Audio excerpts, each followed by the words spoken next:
focus as Delta launch control. Go for launch. Three, two, one. Engine start and liftoff.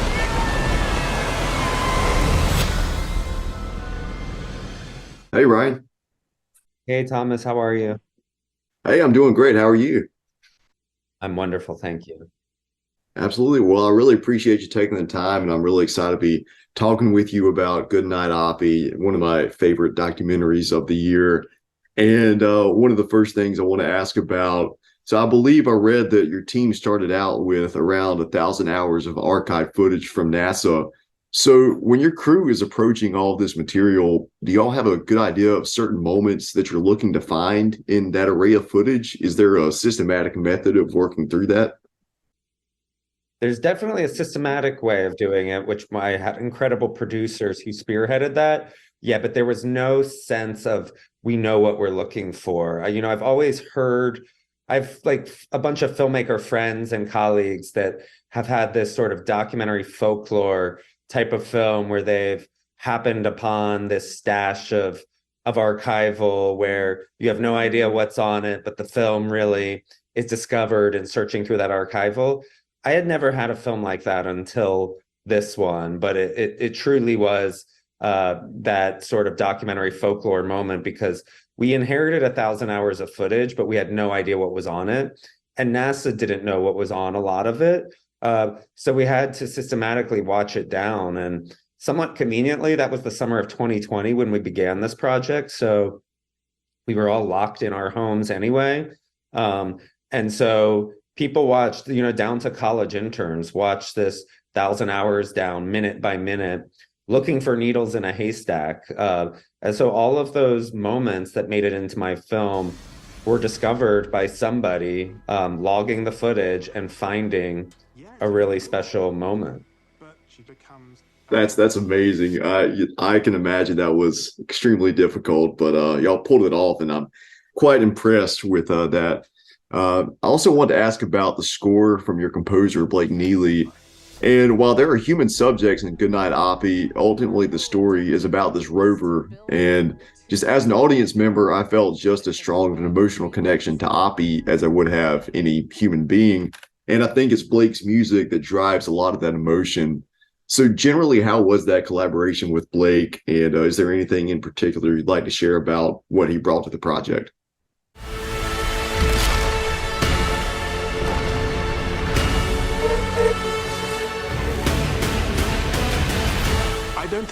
Yeah, I love getting to talk about Blake. So Blake and I have been longtime collaborators, the last 10 years.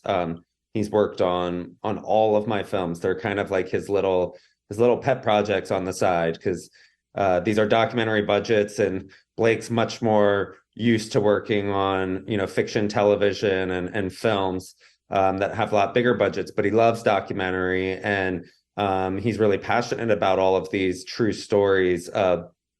And so we're incredibly good friends, and we start working together very early on all my films, and especially this one. Like Blake was writing music before I'd ever even shot a frame of film, and we were just exploring different sounds. And you're exactly right. It was Blake Neely is the composer, and Mark Mangini is the sound designer. And Mark Mangini, he won the Oscar for Dune while we were making this film, and he also won an Oscar for Mad Max Fury Road. And so the three of us were collaborating very closely on the overall sonic experience that Good Night Oppy would become.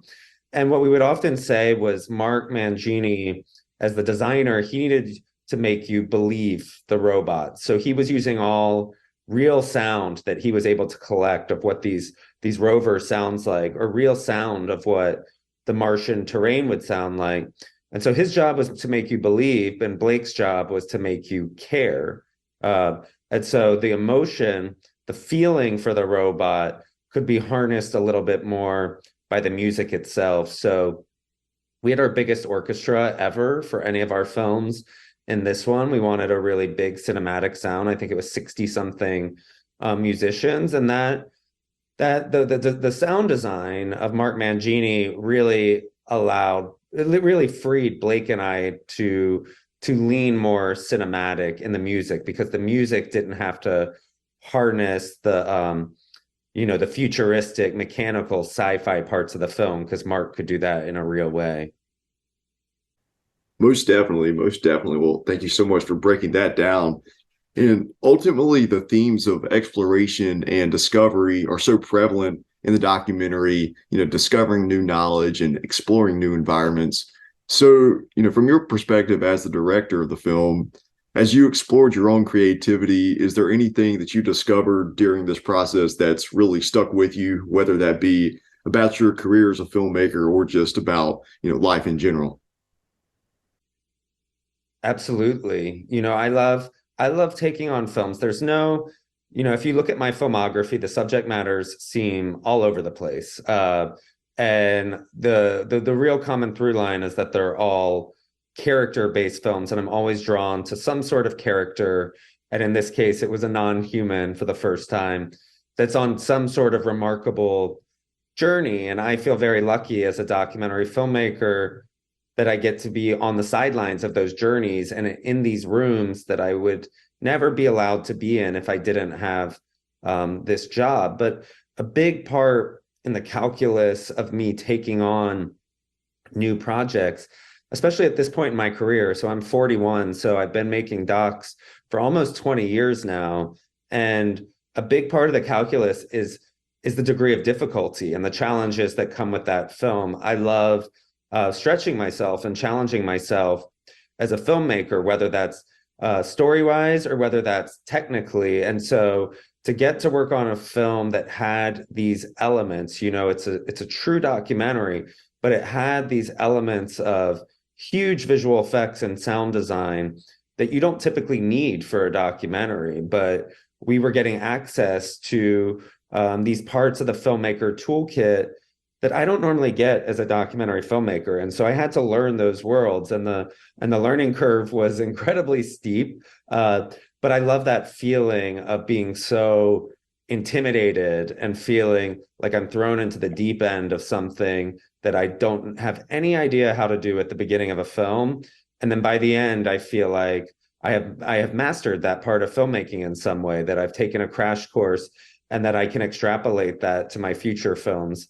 And so for me, for sure, this one was visual effects. And I got to work with Industrial Light and Magic, the best in the business. And I got to work with a storyboard artist named Josh Shepard, where we literally drew the entire film frame by frame. It was basically like a black and white pencil sketch flip book for a year before it ever went into animatics. And so I loved that part of the creative process because I love storytelling, and to get to work in a different type of visual medium that I could then do on future films was incredibly creatively rewarding.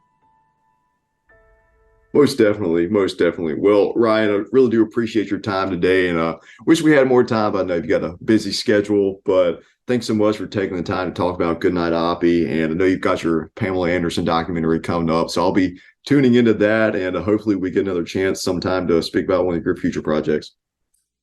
I would love that. Thank you, Thomas. Absolutely. Have a great day. You too.